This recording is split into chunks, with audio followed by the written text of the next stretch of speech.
Italy has once again snubbed India, claiming that Supreme Court order barring the Italian ambassador from leaving India is violation of the Vienna Convention. In fact, Italy Foreign Minister has now issued a statement saying that its request to India to solve the issue as per international law is still pending. Rhythm is reporting on the story with us on the phone line. Rhythm, give us more details. Rhythm? Okay, we have Geeta also reporting on the story and is with us on the phone line. Geeta, can you hear me? Yes. Yes, clearly Italy seems to be playing the diplomatic immunity card once again. Tell us the implications of the latest stand that they've taken.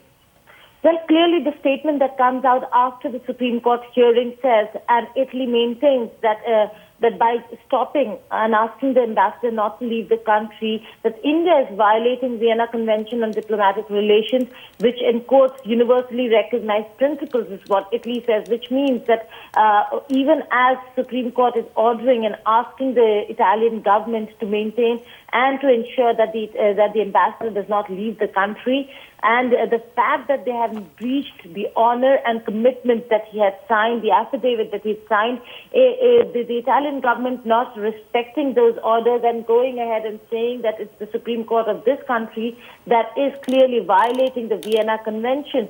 The Italian government completely is not maintaining the standards of diplomacy when it comes to how it should be handling a case.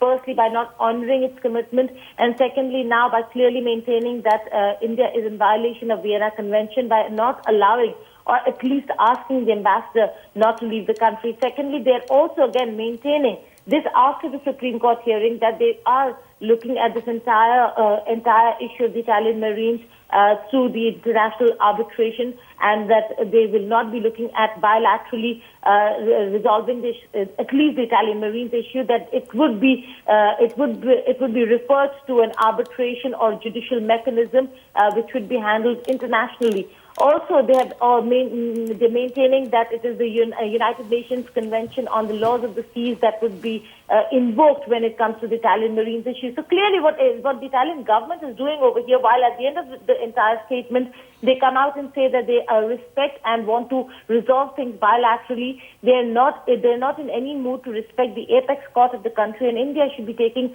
very serious note of this.